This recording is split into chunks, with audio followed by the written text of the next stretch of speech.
مقام محمود کیا ہے اور اس کی خاصیت کیا ہے؟ مقام محمود ایک بہت بلند و بالا مقام ہے جس پہ اللہ تعالیٰ سب سے زیادہ انعامات فرمائیں گے، اسے مقام محمود پر فائز کریں گے۔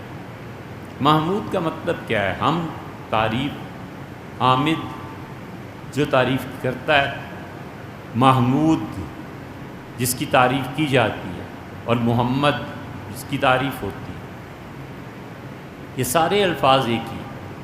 تو محمود کا مطلب یہ ہوا کہ ایسا مقام جس کو دیکھ کر سب لوگ اس کی تعریف کریں گے۔ تو حضور صلی اللہ علیہ وسلم قیامت میں یہ مقام ایک ہی شخص کو ملے گا، وَأَرْجُو أَنْ أَكُونَ ہوا، میرا خیال ہے شاید میں ہی ہوں۔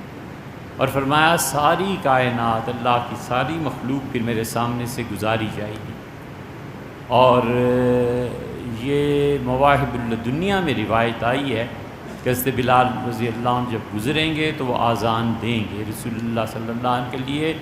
تو یہ مقام محمود ہے۔ اسی لیے آپ نے فرمایا کہ تم میں سے جو شخص آذان سنے اور میرے لیے مقام محمود کی دعا مانگے تو میں قیامت میں اس کو اللہ سے یہ اجر دلواؤں گا کہ میں اس کی شفاعت کروں۔ اس نے میرے لیے دعا مانگی ہے، میں اس کے لیے شفاعت کروں گا قیامت میں۔